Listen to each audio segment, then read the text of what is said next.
आइए आज हम लोग गुण स्वर संधि व्याकरण का संधि का दूसरा भाग, पूर्व में हम लोग संधि का ये दूसरा भाग है, भाग 2।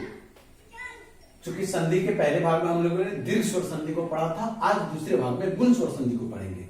एक ही लाइनिंग में समझेंगे गुण स्वर संधि को। गुण स्वर संधि में अ और आ का मिलन 3 प्रारूपों में होता है। अ आ यदि ई से मिलता हो, ध्यान देंगे, जब कभी ये दोनों इन दोनों से मिलते हो तो क्या बनेगा? ए बनेगा, पहला प्रारूप। दूसरा, जब ये दोनों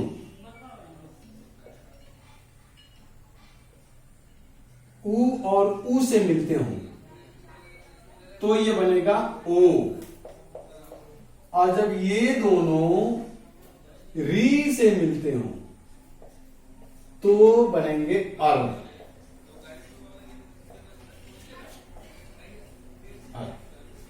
ध्यान देने की चीज है, एक लाइन में अ आ यदि ई से मिला तो ए बनाएगा, अ आ यदि उ से मिला तो ओ बनाएगा, अ आ यदि री से मिला तो अर बनाएगा। इस प्रकार से ये गुण स्वर संधि का प्रारूप है। गुण स्वर संधि में यही 3 व्यवस्था होते हैं, यही 3 मिलन होती है गुण स्वर संधि में।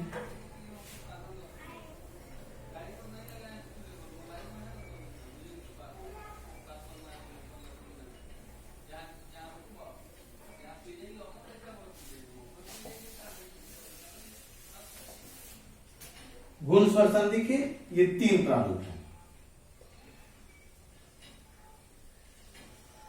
री से मिला और बना, उ से मिला ओ बना, ई से मिला तो ए बना। इस प्रकार से ये 3 मिलन करते हैं और तीनों का यही परिणाम होता है। आइए हम इनके उदाहरण को देखते हैं।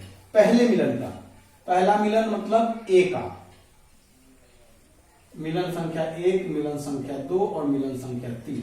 मिलन संख्या 1 का उदाहरण लेते हैं कि यदि ई का तो बनेगा महा जोड़ इस, जोड़ेंगे ठीक उसी प्रकार से मां जोड़ अ जोड़ ह जोड़ आ जोड़ ई जोड़ स। ध्यान देंगे, ये जो तोड़ने और जोड़ने का जो मैं तरीका दिखा रहा हूं, ये सिर्फ समझाने के लिए है। इसे परीक्षा में या जब भी कोई सवाल पूछे कि महा और इस जुड़कर क्या बनेगा, तो आप इसे लिख के नहीं दर्शाएंगे। ये जो कंडीशन दिखाया जा रहा है, ये सिर्फ और सिर्फ समझने के लिए आपको बताया जा रहा है। यह चीज वहां नहीं दिखाना है, वहां सिर्फ इसके बाद परिणाम देना है। ये हुआ और इसके बाद ठीक परिणाम पढ़ाएंगे जो इस प्रकार से होगा, महेश, ये बनेगा महेश। कैसे बना? तो इस चीज को दिखाने के लिए मैंने यहां किया कि संधि आपका यहां हुआ, यहां संधि बना आपका, आ और ए का संधि बना और बना ए। अब ये बन गया म ह ए हे और स, महेश। ये पहले का उदाहरण। दूसरा उदाहरण,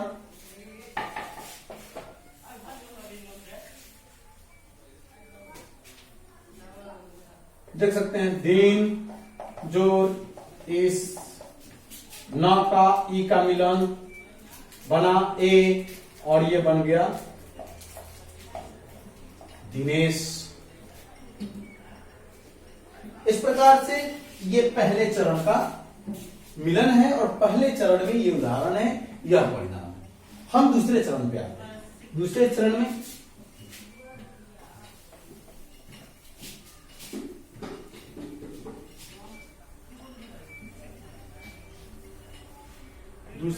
में फिर से दूसरा चरण ओ का है। मिलन किससे? उ से होगा। किसका? तो अ आ का। तो अ आ जब उ से मिलेगा, देखेंगे कैसे होगा। यहां पे होगा महा उत्सव। समझाने के लिए आप समझ चुके हैं, फिर भी एक बार म अ ह आ उ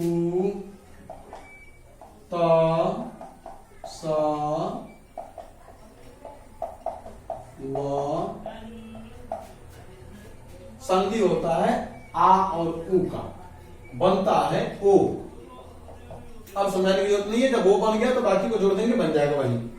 नया शब्द बनेगा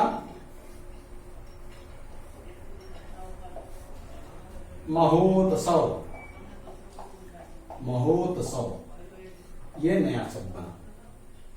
हमें महा उत्सव जोड़ने के उपरांत सिर्फ महोत्सव देना है, महा और उत्सव का मिलन महोत्सव बनाया। ये दूसरे चरण का उदाहरण है। अब तीसरे चरण के उदाहरण को देखेंगे।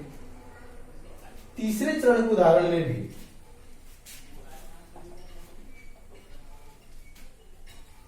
तीसरे चरण का उदाहरण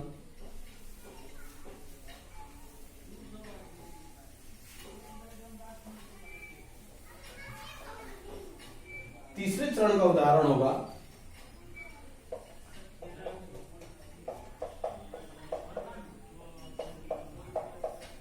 तीसरे चरण का उदाहरण का मतलब है कि हम लोग क्या मिलना है, और मिलना है। किससे मुलाकात होगी, री से। किसका, तो अ आ का। तो अ आ जब री से मिलेगा तो अर बनाएगा। हम लोगों ने ओ को पढ़ लिया, ए को पढ़ लिया, अर बनाना बाकी था। अर का देखेंगे, तो का अ तोड़ेंगे,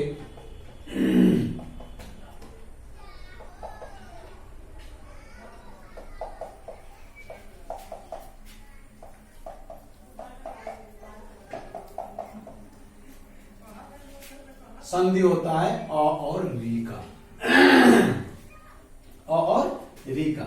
ये बनता है और र में हलंत होना अनिवार्य है, यह ध्यान रखेंगे। बनेगा स, प अल्प था तो प अल्प, त अल्प है और अ मिल गया तो ये पूर्ण त बन गया। ठीक है, अब इसका र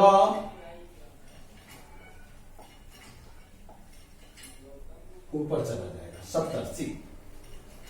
सप्तर्षि उच्चारण करेंगे, सप्त और ऋषि का संधि हुआ, बना सप्तर्षि। कैसे, तो सप्त और सी, उससे भी सहज उच्चारण है। यहां से यहां तक का सप्त और सी, सप्तर्षि उच्चारण बनेगा, सप्तर्षि। इस प्रकार से यह तीसरा था। अब गुण स्वर संधि में, गुण स्वर संधि में कुछ ऐसा नहीं है जो पढ़ने के लिए हो। गुण स्वर संधि में बस यही तीन मिलन है, अ आ का ई से, अ आ का उ से, अ आ का री से। अ आ का ई से ए बनाएगा, अ आ का उ से ओ बनाएगा, अ आ का री से अर बनाएगा। उदाहरण हम आपके समक्ष तीनों का रखती हैं। आगे हम आज के लिए इतना ही। अब इसमें जो कुछ भी समझ में नहीं आता हो उसे आप संपर्क करके पूछ सकते हैं। संपर्क सूत्र आपको दिया गया है, डिस्क्रिप्शन में भी लिख दिया जाएगा। और अगले कक्षा में हम लोग यण संधि को पढ़ेंगे। अगले कक्षा में हम लोग यण संधि पढ़ेंगे। ठीक है, आज के लिए इतना ही।